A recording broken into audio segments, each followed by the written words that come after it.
Well, audio should be okay this time. Um, I do this. I will watch the streams back like the day or so after I stream. Typically just to like see how I sound and whatnot, and to kind of like I don't know, just like watch it back for things to learn for the future. Um, and audio mixing is just one of those fucking things I can never nail down. So this time I was like, I'm gonna make sure, even if my mic sounds kind of crusty, that I'm going to have like decent audio mixing. And so I did a bunch of like test videos. So this should sound okay. If it doesn't sound okay and I listen back to it tomorrow, I'll just sob. Um, but it should sound okay. So hopefully you can hear me over the music, and I'll pause it in a minute if we. Oh my god, this is my favorite song. Eternity is one of the best cities. Anyway, um, hi, hey, hello. My name is Alex Harvey Rivas. I'm a non-binary and autistic author from the Pacific Northwest. I wrote A Sharp and More Lasting Pain, which is a sapphic fantasy dark academia novel following three casters at a magic college as a monstrous tragedy unfolds around them literally and metaphorically. That just turned 1 year old as of 4 days ago. So happy birthday to my little book. It was also my wedding anniversary, so I didn't get to do a whole lot of advertising for it. But I just did a giveaway. I announced winners. Actually, need to announce the winners on Blue Sky. Whoops. They've been contacted, so they know who they are.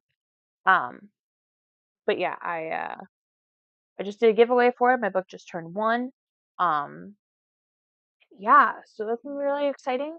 Now I'm working on The Distance Between Stars and Salt, which is a tragic seafaring fantasy novel about a mortal wife and her or a mortal woman and her celestial wife, who go on a final adventure together, as told by the mortal wife at the celestial woman's funeral. So that's been a lot of fun to write. That is almost done. Um, Originally, I was aiming to self-publish it next year, and I probably will still. It depends on a couple things. Um, I am looking to see if I can get this traditionally published because I feel like it could fit really well in the trad market. I just did div fit. I didn't get any responses to it, which is it sucks, but whatever. Um, and then there's a mentorship that opens up next month that I'm going to see if I can get into. And I'll find out the result of that in January. So if nothing comes of that, then I'll just stick to the timeline I had and release this in the summer next year. Um, but that's mostly not what we're working on tonight. Instead, we're working on something else, completely different and kind of unhinged. Um, and so I'll get to info dump to you about that today because I think when's the last time that I streamed? It was September 1st. And I don't think this book existed. No, I didn't write anything until the 18th. Okay. Okay. Yeah. So, I'm going to talk a bit about and then start outlining Flesh of My Flesh, Dark of My Dark, which is I keep I keep changing how to categorize it. Currently, I'm calling it a dark romantic fantasy. I've also called it a fantasy horror romance. Um, you'll kind of see why as I start talking about it. So, um, I guess I should start by I need to zoom in too. That's the thing I need to do with these streams is I need to zoom in so people can read them. Should be good enough. Yeah, beautiful. Um, so the basic premise for this, and you can see I've already started to do an outline, is an abyssal body snatcher. Um, where's the where's my notebook? Because I have a one sentence pitch that I wrote for it that actually kind of tracks. I'll just read it. I've been doing a lot of research for it. I've been taking so many notes. It's another Maltese inspired setting, because that's just kind of where I'm at nowadays, which is really neat. Where, oh, where could my baby be? The Lord took her away from me. Writing prompts, long thing. An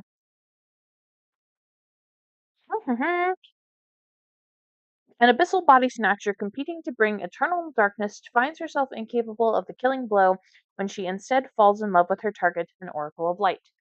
So that's the basic premise. I can't remember if I have streamed before me trying to outline a like mid Zelda X Zelda from Twilight Princess, like not fan fiction. Essentially, like starting with that as a template and then like filing all the serial numbers off and making it my own thing. I think I started developing like a proto version of that before I started doing streams and stuff. I legitimately cannot remember anymore.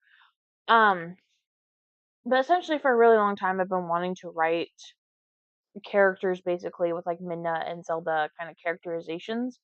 This isn't quite that anymore. Instead, what happened is last month, after 7 long years of waiting, Team Cherry, the developers of Hollow Knight, finally released unto the world Hollow Knight Silk Song, the long awaited sequel, and it is glorious. Except I haven't had a whole lot of time to play it because I never actually beat Hollow Knight, and so for the last month I've been going through and trying to beat Hollow Knight, which has been a lot of fun. I love the game so much. It's so good. Um and it is that I could go on tangents ever about it, but I won't subject you to that. Instead, what I will say is it is one of my favorite games ever, with kind of lore and whatnot to rival Bloodborne in my mind and Dark Souls, which are other favorite games of mine. It's essentially if a Metroidvania had an affair with Dark Souls in terms of both lore and mechanics. Um, so you have the progression aspects of a Metroidvania where you have all these different zones, you unlock abilities as you traverse through the game, and that helps you um do more things in earlier areas. So like I just got they're called the Monarch Wings. Um Hollow Knight Wings. It lets you do the double jump. Yeah, the Monarch Wings. So I just unlocked the Monarch Wing so I could finally double jump after I hope like I don't even want to look at how many hours I've clocked into this version. Um uh so yeah, I just got the wings. I'm very excited about that. I have been putting off killing the dreamers for as long as possible, mostly because I know that once I do, the Forgotten Crossroads becomes the Infected Crossroads, and then Mila goes crazy, and I love Mila. She's my favorite little bug. Um And I actually will hunt Team Cherry for sport because I did meet Sherma in Silksong. Sherma is my favorite little dude, aside from Mila. If they pull the same shit they pulled with Mila, I will hunt them for sport. Anyway, I'm going off on tangents. So, last month Silksong came out. I started playing Hollow Knight because I'm like, I should beat Hollow Knight in order to play Silksong because I haven't beat Hollow Knight yet, and it's like the continuation of the story. So I've been doing that, and something about the lore just like gets to me. I love this game so much, as you can probably tell, and so I was playing it as one does, and I really really specifically like the lore around the knight, the Hollow Knight, my favorite sad boy, sad creature, um and the main character, the wanderer or the knight, quote unquote, and like the whole premise behind them, because they were made with a specific purpose in mind and they're like designed to be like this thing. And in Hollow Knight's case, Pure Vessel, he was not, it was not. Um, Everybody in canon calls it a he, but I canonically I don't think they have a gender. Anyway, Hollow Knight was not it, and so it sealed away this radiant infection, and that slowly started to not work anymore. Um, and so now, like, the Wanderer slash the Knight is supposed to kind of take its place. And um, I think there's 4 or 5 different endings. I haven't gotten any of the endings. I know what the endings are and how to get them. Um, I know in my heart of hearts I will never be able to get the Radiance in the God Coliseum because fuck that nightmare. Um, but I just really like the premise behind the Knights and kind of what's going on there and like the absurdity and the fucked upness of it all. And I was like, I could use this for something. And so then I started brainstorming kind of a person built this way and kind of how I would logic such a person existing. And so what I came up with are these abyssal body snatchers called void hearts or voitab. It's a portmanteau of void or void in Maltese and kalb, or heart in Maltese. So void heart, void kalb, voitalb.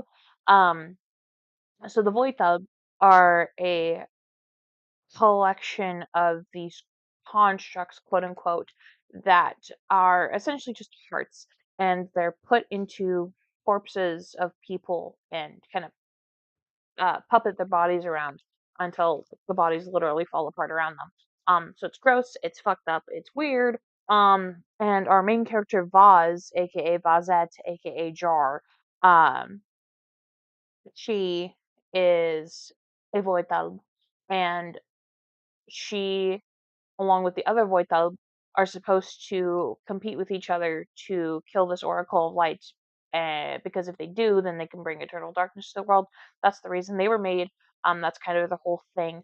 And so she is lucky to win that competition in that she gets to the Oracle first. And along the way, she's been kind of fucked with. And so she goes to kill her and finds she can't for some reason, which is good because it turns out the Oracle doesn't have her powers. And so then her quest kind of shifts to help the Oracle get her powers so I can kill her, so I can bring eternal darkness to the world. Um, and along the way, he develops feelings, she develops personhood. Um, and so it's been really fun to think about, really fun to brainstorm. I have so many notes in my notebook, which has been really cool. I made myself a reading list. Um, I'm not gonna be able to share any pictures. Did I share a picture in? I did share a picture. Hold on. It's not complete because I forgot some things, but um, ¿dónde está? There it is.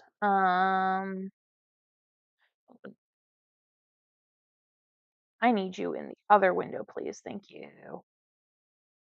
I don't know why you did that to me, but okay.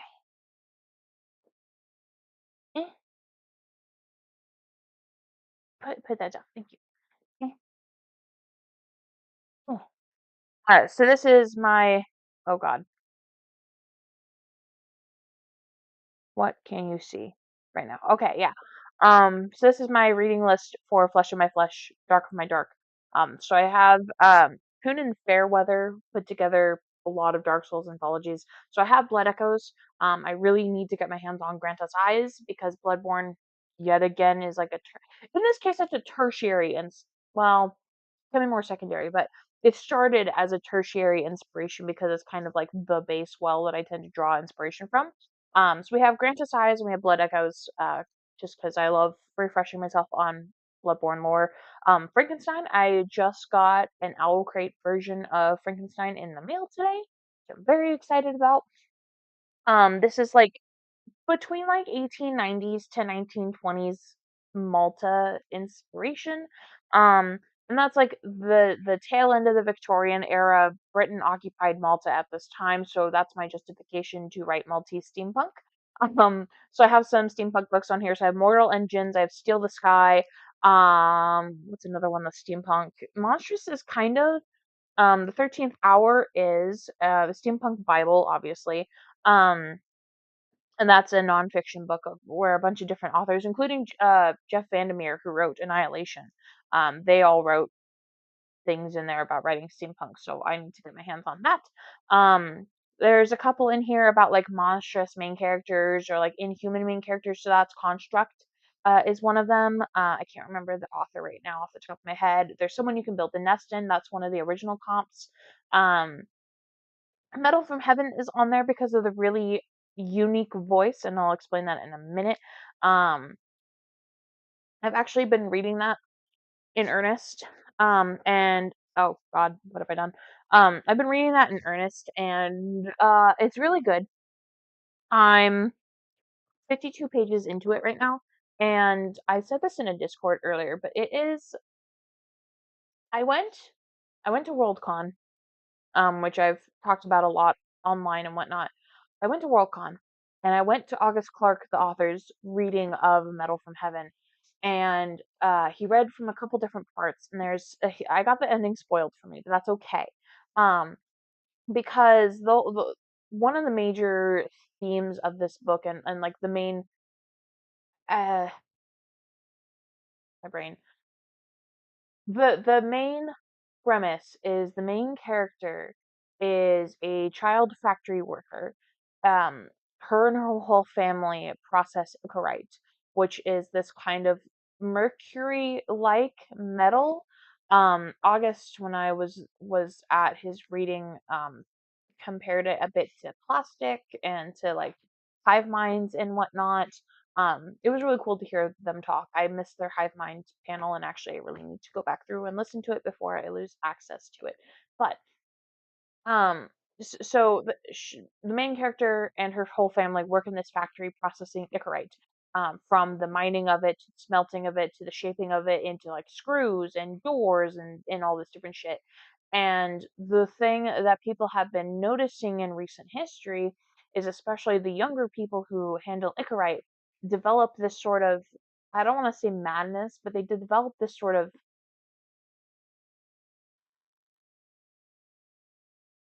issue from handling Icarite. And so she describes having like almost like seizure like fits and these visions and just this like sensory meltdown of sorts. Um and I won't spoil why that is. I got spoiled why that is, and I think it's really fucking cool.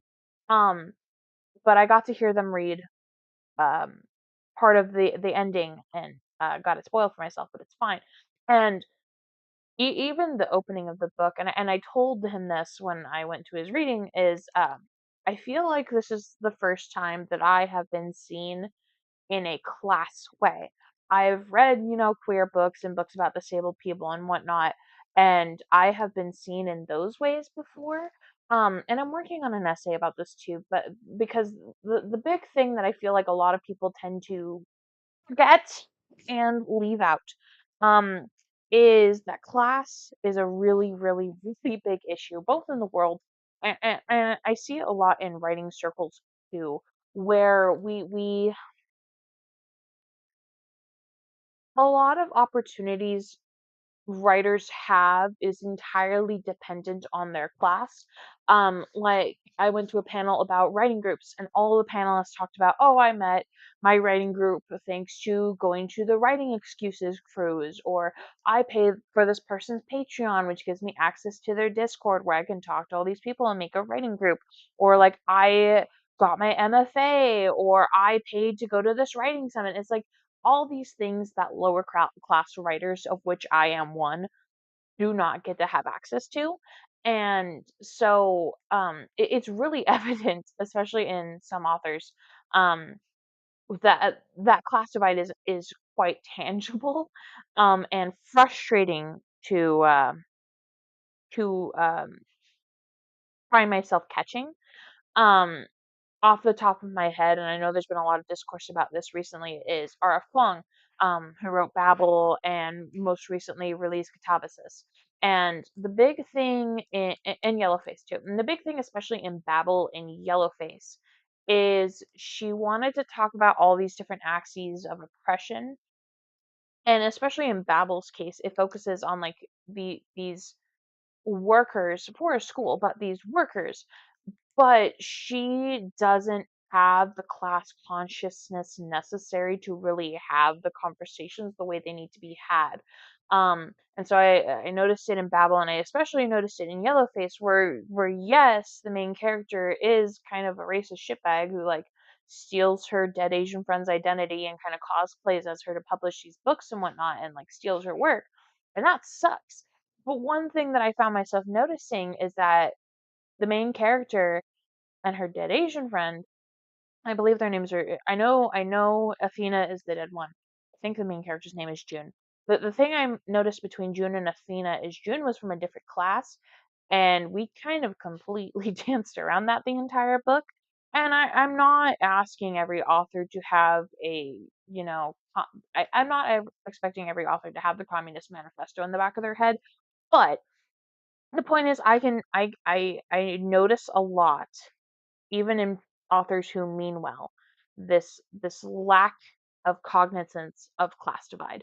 Um, anyway, all this circling back to Metal from Heaven, where this really feels like the first time I've been seen in a class way and as like a worker and whatnot. Like I work in a factory. I work at a major aerospace corporation. I'm on the front lines basically. I work with the airplane every single day. I'm putting myself in danger every single day. I'm handling all these harsh chemicals and whatnot.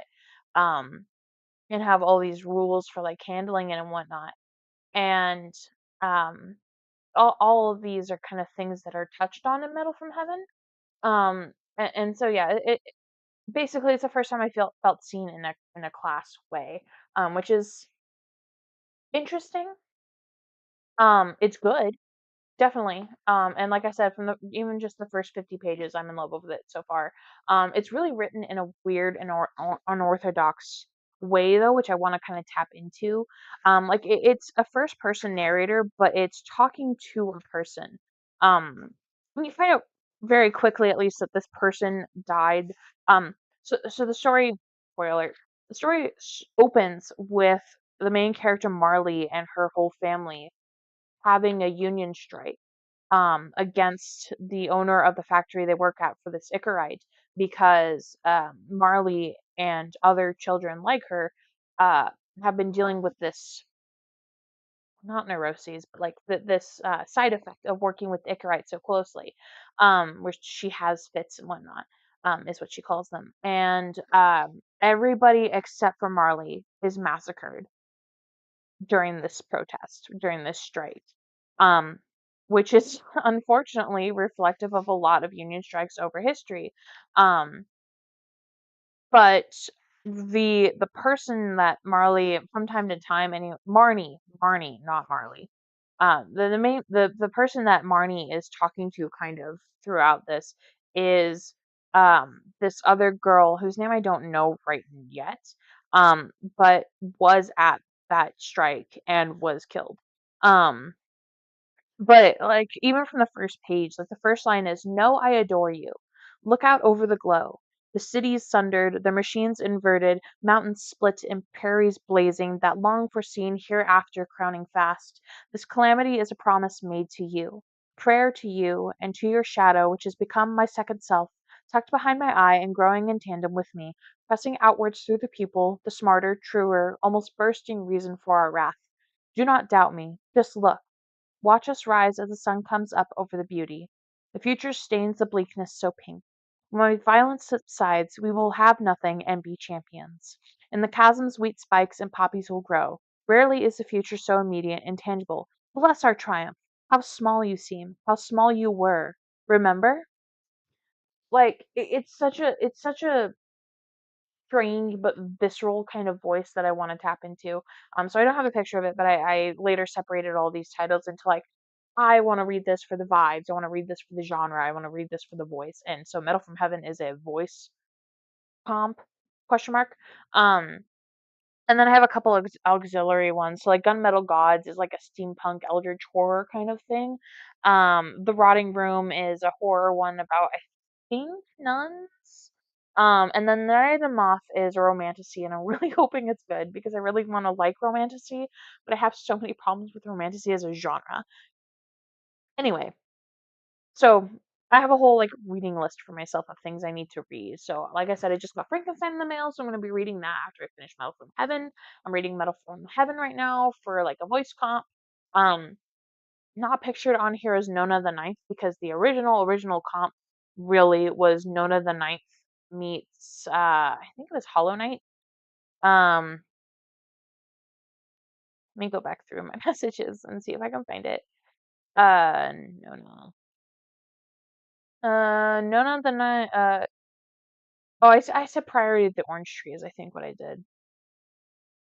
Um, do, do, do, do, do.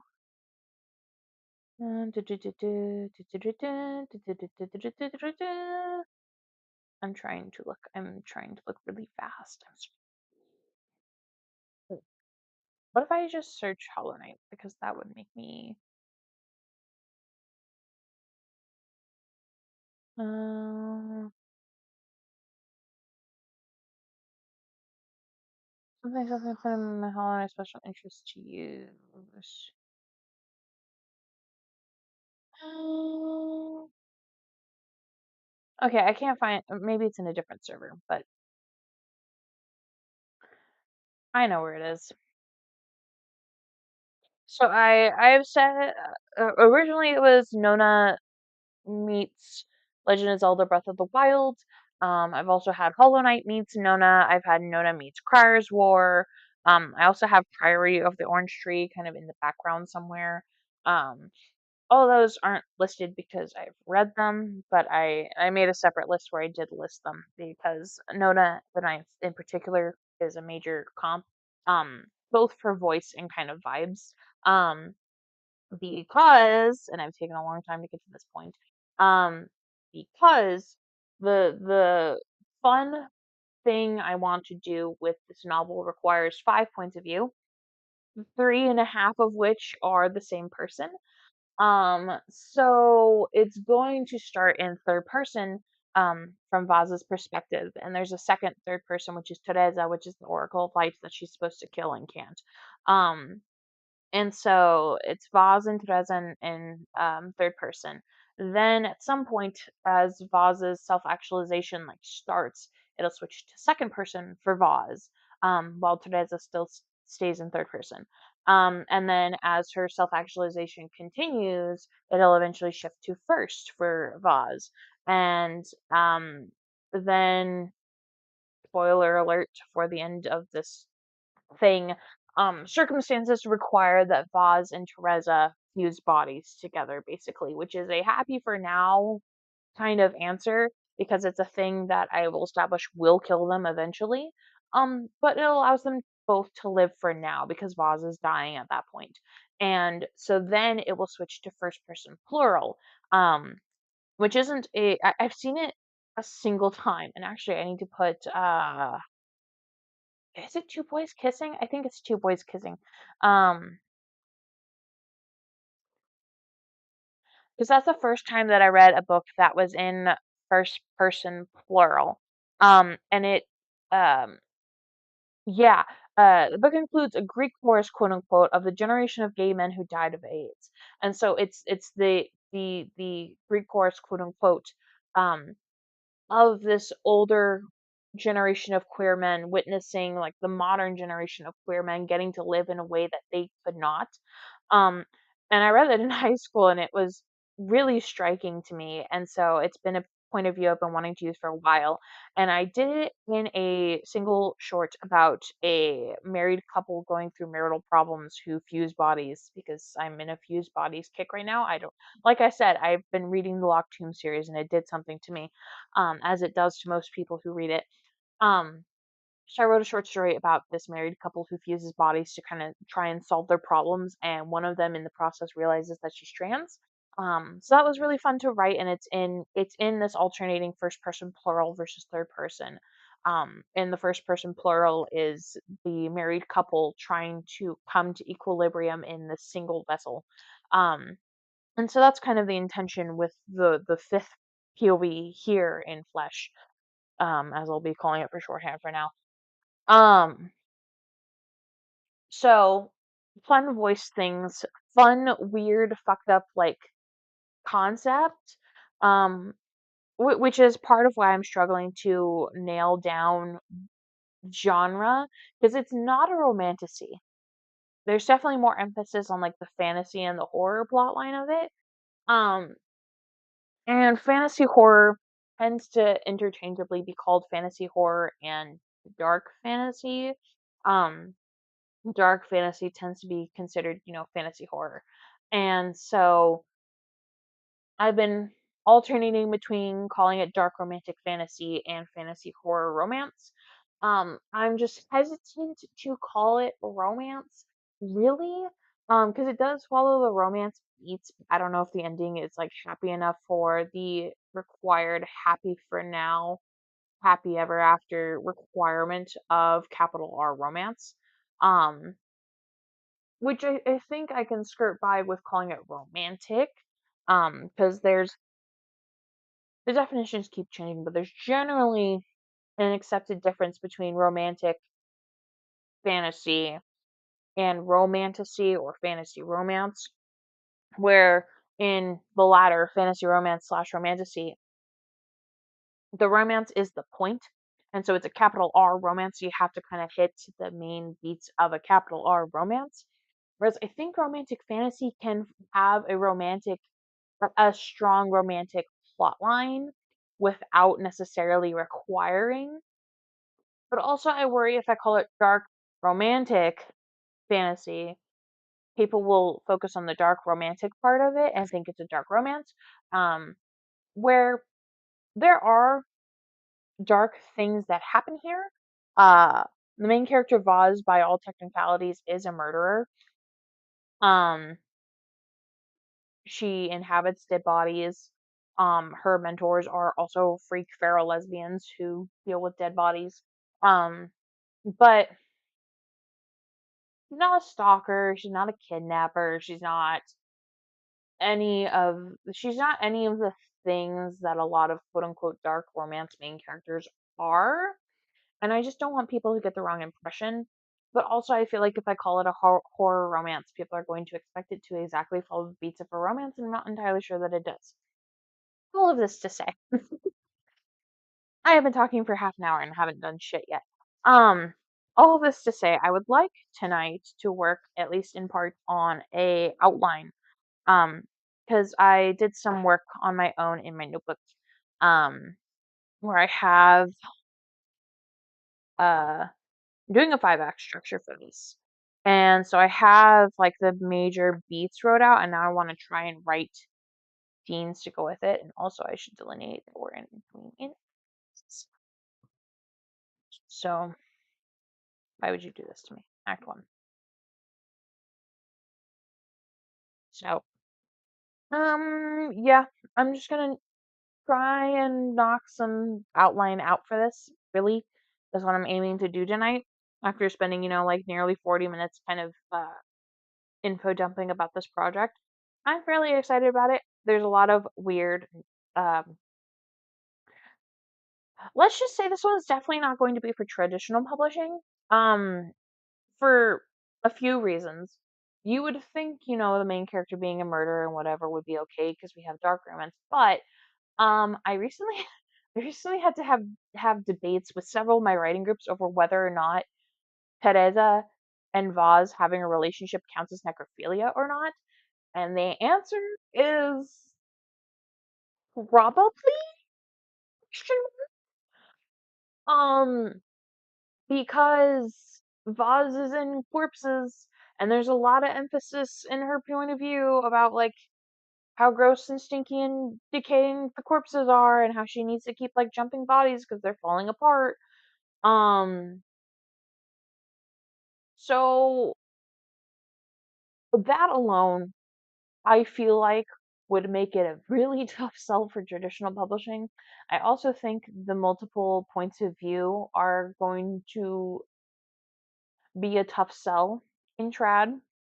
Um, there's also like religious cannibalism at some point, so make of that what you will. So all of this to say, it's a really weird book with really weird shit going on. It's probably my most unhinged idea to date. Um, which is awesome for me because I love having weird shit. Um, but yeah, all of that preamble out of the way. I'm gonna put on some music and we're just gonna kind of see where this goes, and I'll check in. I'll check in a bit. Also, if you want to hear me talk about unhinged writing processes and where I get my weird ideas from, I was recently on a podcast. There's a new podcast out there called Sapphic and Chill, which features Dave Storm, who was on my Sapphics and SFF panel that I live streamed back in August. If you remember that. And so Dave Storm has turned around and started a podcast of her own, where she talks about sapphic books and at times interviews sapphic authors. And so I was the latest one, and we talked about chaotic planning, we talked about inspiration, we talked about the Itch.io thing. Um, so I need to update the copy link to episode. I need to update the description of this video. Sapphic and Chill episode I featured on. I'll share the link in the description for the episode that I was on if you'd like to take a listen to it. Anyway, I'm gonna put on some music now and we'll just kind of vibe.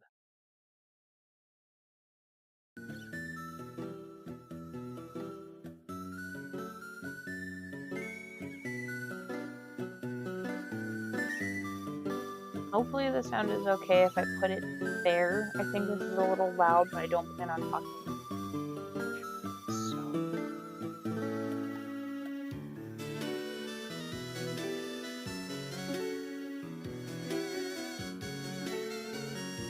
In general, there's a lot of interesting sex things going on with this idea too. For a few different reasons. So Vaz herself, the way the Voitels are, is they believe that they are only these constructs that are made for this purpose. The secret, though, is they are captured souls of people who were alive at one point or another, and made into these constructs, basically. And so Vaz has two guardians, Layla and Rosaria, and they were her wives who turned around and infiltrated the group that Vaz was created by, quote unquote, in order to try and get her back. And so part of the reason that she's developing feelings is they kind of figured out how her mechanics work and have been actively trying to fuck with it, and the fucking with it started to work. So before she starts developing feelings anyway, they have this kind of weird psychosexual relationship with each other because, you know, they were her wives. So there's that. There's some things going on with Teresa's point of view, especially with the fact that she doesn't have her powers, and also is trans, and so there's a lot of dispute over whether she's quote unquote the Sibylla, and whether or not she whether or not she fulfills like the divine requirements to be the Sibylla. So they're trying to make a different Sibylla and oust her, essentially. That, like I said earlier, there's some religious cannibalism that's tied to some kinky freak shit. This idea is just weird. And I love it for me. Like I said, it's the weirdest idea I think I've had so far. And I'm proud of myself for that, because sometimes you just need a weird idea to go apeshit with. And I feel like this is mine. So.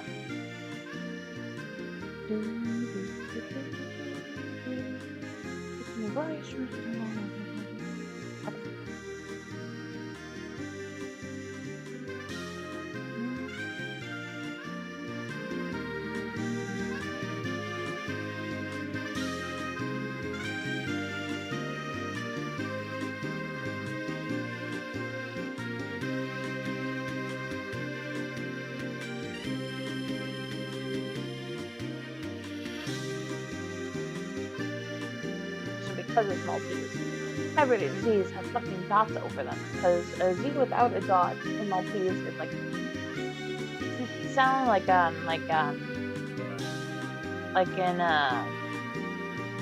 in Japanese there's Zuki, or the moon, which is TSU, so Zu.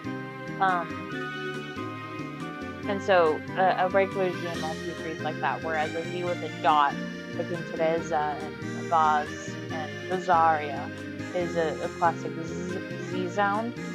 So I fiddled with my dictionary so that it just autocorrects it. I don't want to sit here and have to copy paste a fucking million Z's in this goddamn book. So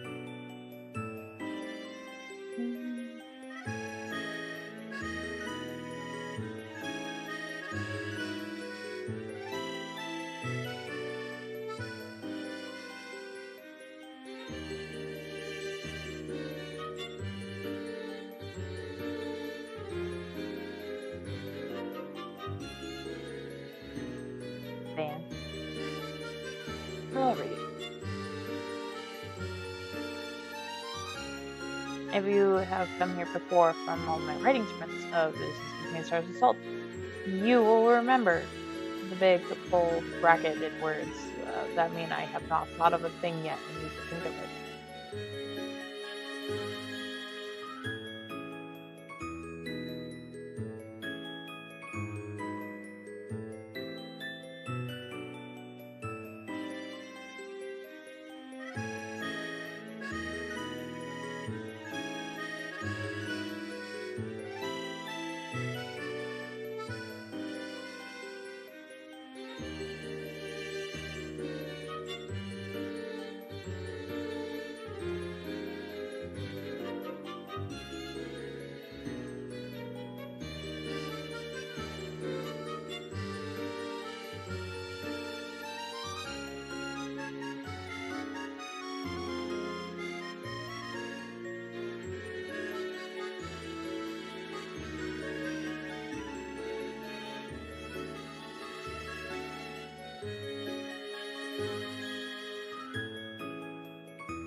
Also, a fun thing recently is JOUR, that big research database, recently made it so that people, as independent researchers, can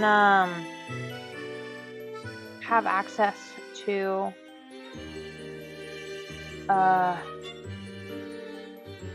research papers and whatnot, which is great for me because it means I can look at I can look at up to 100 articles per month for free, without having to go to school or anything, which is so good. I found so many.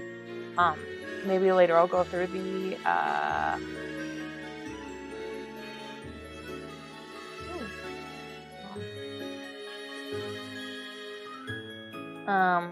what the fuck was I talking? Maybe I'll go through the articles I've already saved thus far. So, found some interesting ones, including one about Maltese oral traditions and anatalfat and whatever, which means I need to rename the whole thing with the distance between stars and salt is it is narrated as a eulogy at Seren's funeral, and I've been calling this eulogization Kronaki, which is really like a bastardized Greek word, I think.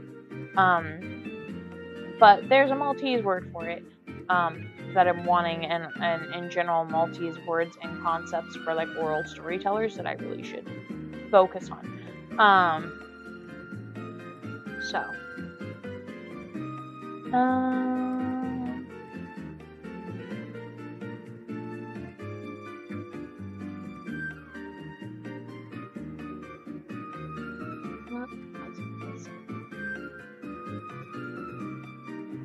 I don't even remember. Sorry.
Where the fuck are my people?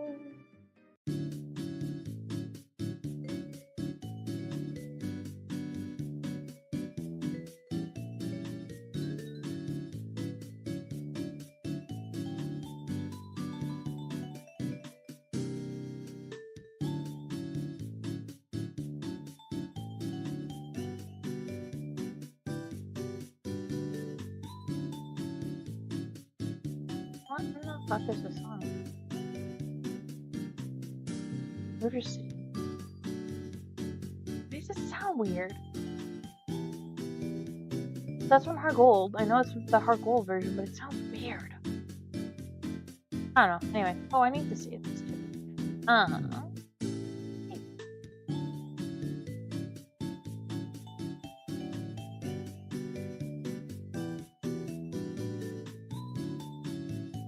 just sounds weird. I don't know. Anyway.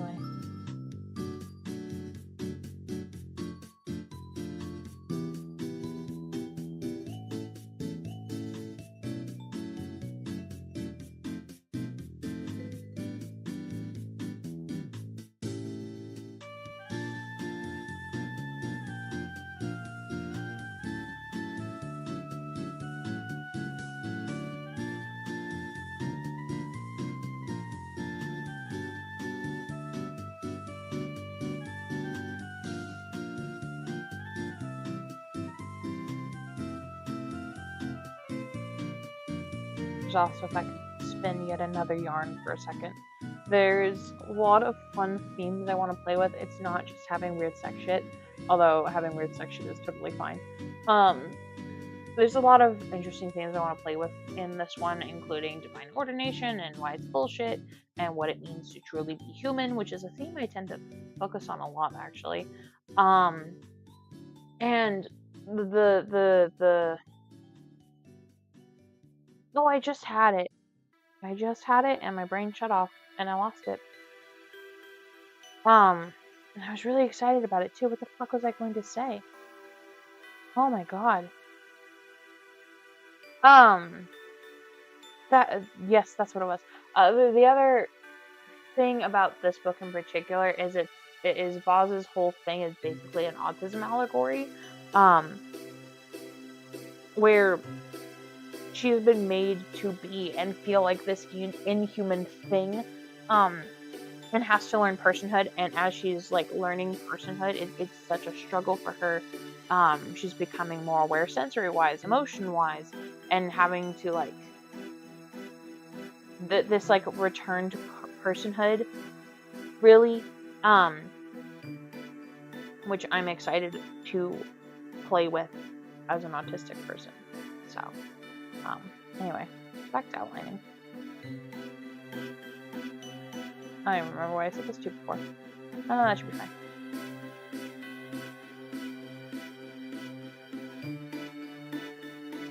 Also, this is from Explorers of Sky, and I don't care if you have to get a ROM hack or whatever, you should play Explorers of Sky because it's really fucking good.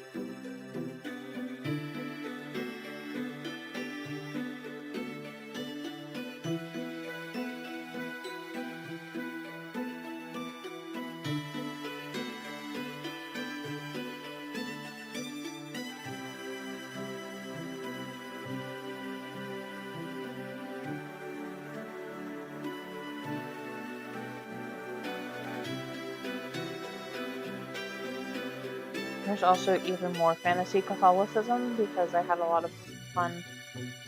I didn't explore it too much in This Is Between Stars and Salt, but I had fun like starting to explore it, and I want to explore it more. And I'm not Catholic, but I have a lot of friends who are ex-Catholic that I can reference. That's also where the religious cannibalism comes into the way.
yet another theme that I want to play with here too is the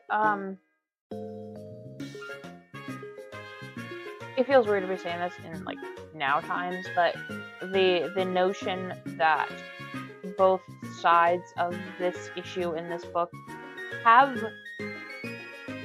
in some way or another good intentions, but the way they're going about them is entirely wrong. So when you step back really and look at this from like a macroscopic level, from a macroscopic level, really what this is a story about two warring religious entities who both want to be worshipped and both find themselves in this area where one of them really can only reign dominant. And so in Vaz's case and in her backdrop, the people who made her worship these older folk gods, like not quite eldritch outer gods, but like close-ish. And that's why I have like gunmetal gods on my reading list. And for a second I had Love Earthworks on there too, but I took that off because Love Earthworks. Anyway, so there's these older folk gods who like were for the longest time like the reigning gods of this area. And then this Radiant Church came through and kind of superseded them. And so now there's these people who in like the fringes of society still worship these elder gods, but it's highly looked down upon. Meanwhile, we have the Radiant Church, which is A, fantasy Catholicism, and also B, yet again Hollow Knight showing its ass here because I love the concept of the Radiance, and I wanted to do something fun with that. So the gist of the Radiance in Hollow Knight is it's this god who wants more than anything to be worshipped and to be seen, and so it like forcefully kind of implants itself into people's minds. Problem is, this creates this sort of plague or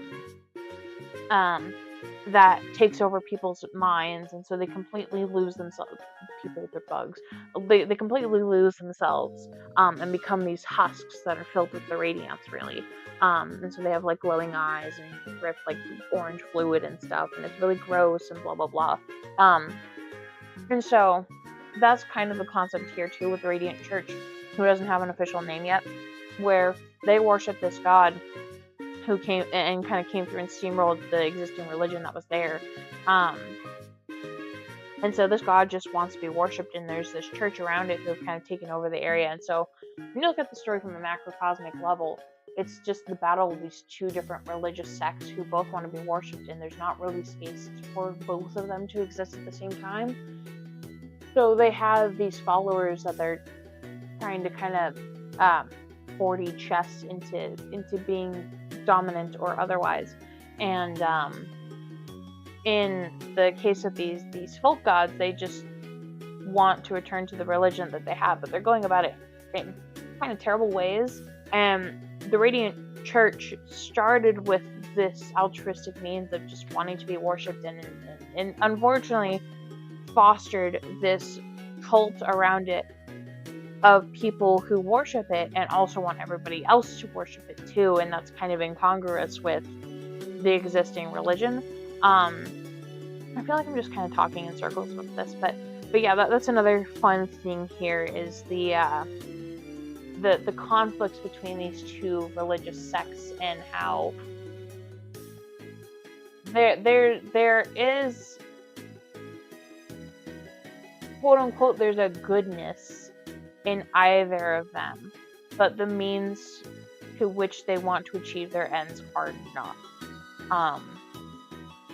So in the case of the folk gods, they want to bring eternal darkness back to the world because they want humanity to need them again. Which isn't good. You know, they're gods, they don't exist by human morality. But that is decidedly not a good way to be worshipped again, you know? So, I don't know. Anyway.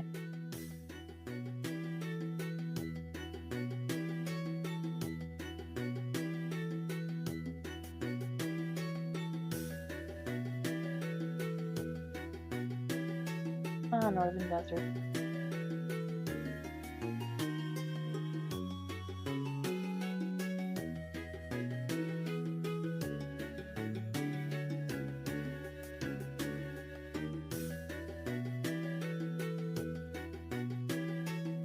like that's not enough.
Lost doesn't go by she yet.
Itself there.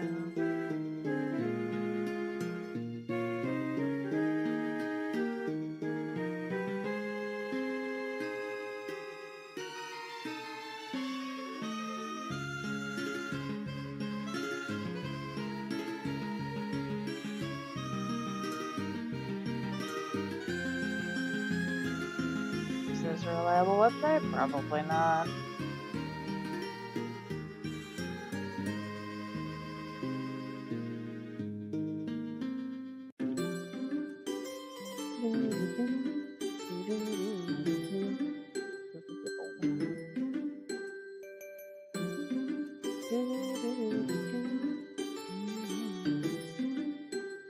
fuck is the Hindenburg? I know it like exploded, and that's kind of why we went away from 1937. Yeah, I know it exploded, and that's why we don't really have those except for like the Goodyear blimps I see flying around sometimes.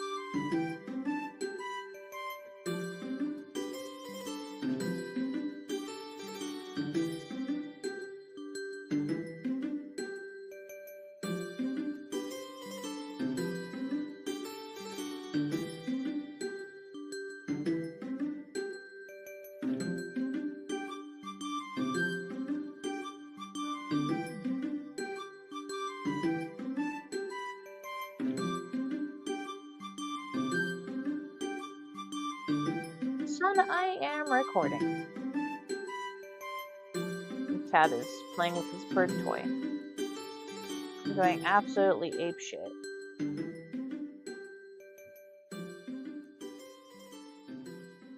going to turn off my mic because we have the music anyway, so.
Just stop doing air shit.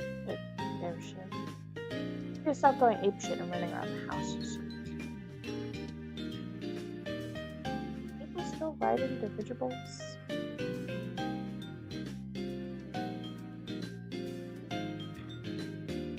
And dirigibles.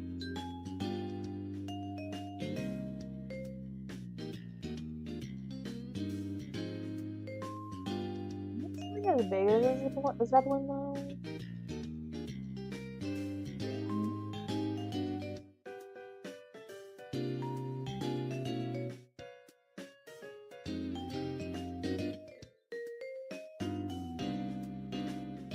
Could also just do what I did in a Ship More last campaign and have,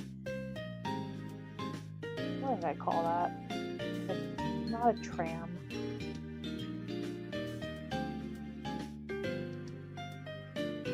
Oh, it's gonna bother me. I called it something. It's like it's kind of like a ski lift. It's not. And I don't want to do a hot air balloon then.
Okay, that's not bad. Like,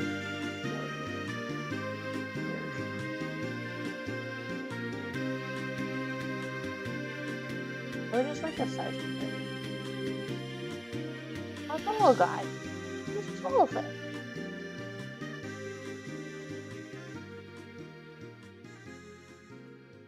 Okay, it's slightly bigger than that. That's a one-man ship.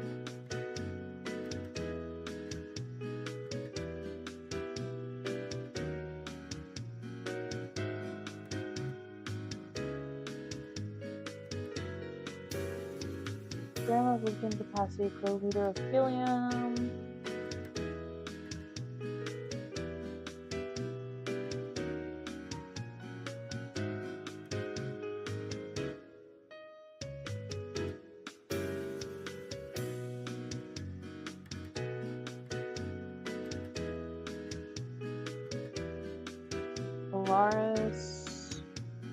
Valeris, sorry.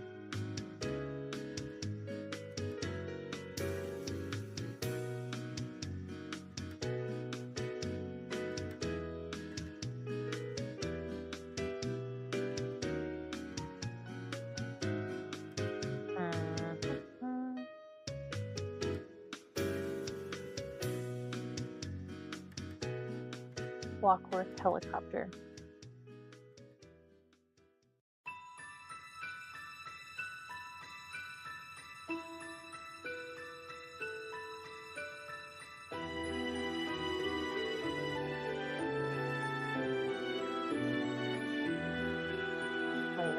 Especially since the New Zealand's about to come out.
Hello.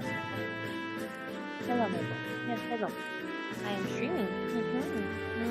And you are streaming right from here. Need the blinkies off?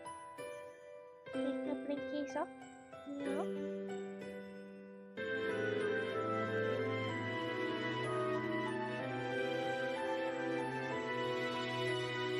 Need the blinkies off. Bestie, I love you. Don't touch anything. Thank you.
And I'm turning on my phone.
isn't going too badly so far.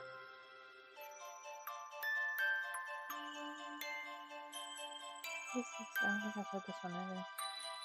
Oh, that's why. It's because I haven't played Sword and Shield. Like, Sword and Shield, to be completely honest, it's, not a good game.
Sorry. Oh, it's just looping. It's the same thing.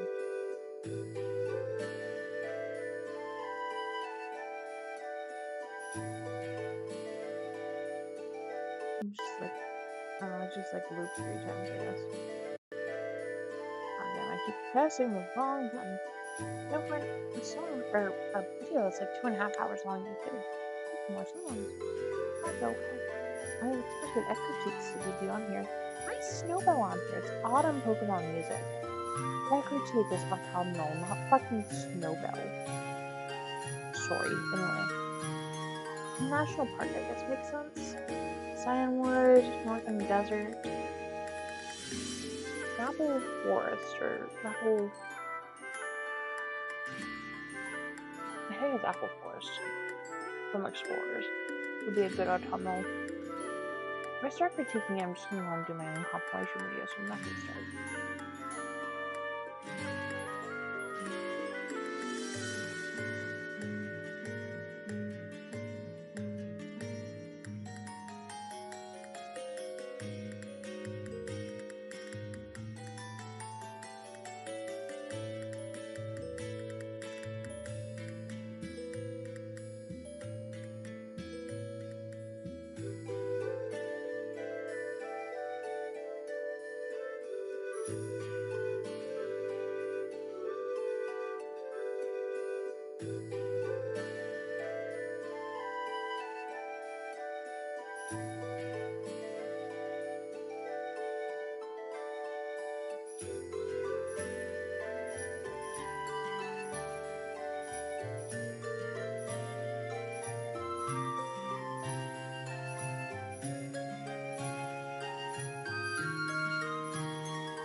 highlight in this scene is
interesting Hesperocity is used.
Shit that isn't yours, sir.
I'm gonna do another like scene or two and then wind down for the night because I'm getting pretty tired. But I'm making good progress. I've outlined an act thus far. It's a 5-act structure, so it's a bit different. Like those who emerge from ashes. That one's a 3-act structure. No, it's a. It's a much larger word compass. But still, it's broken up. Maybe it's I don't know. I don't remember. I just know the first act is bigger or longer than this one is. But also there's a whole other third character to think about, so.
I see you over there. What are you doing?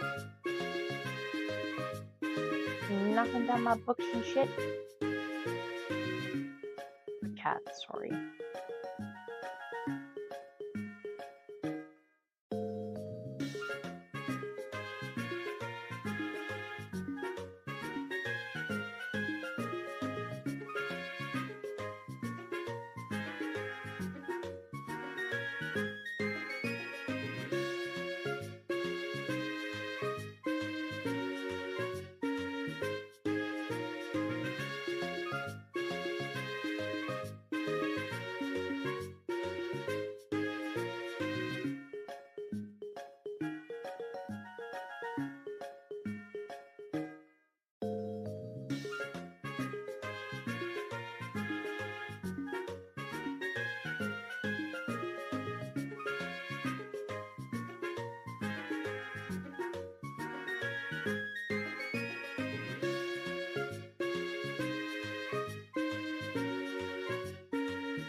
true, honestly, I'm fairly tired.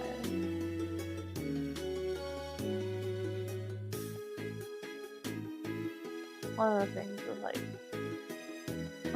with autism, I feel like, I will be in a state, and I will have like it's like a 0 to 100 thing, where like I will not be cognizant of like an emotion or a sensation at all, and then all of a sudden it's all I can think about.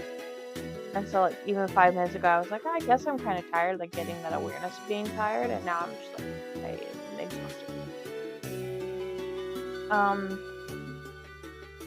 Yeah, so actually I think I'm gonna call it here, because all I want to do is crawl into bed now. So I'm just updating my I'm just updating my word tracker and all that, because that's something I have, is a Notion word tracker. So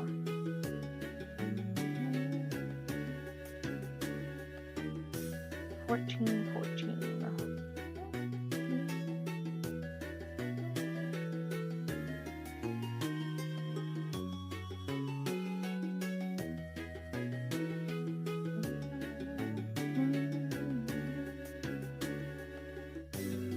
Yeah, I think that's what I'm gonna call it for tonight. So, thank you for watching with me watch. Thank you for taking time with me to get some of this shit hammered out. Thank you for listening. And yeah, I hope you have a wonderful rest of your night.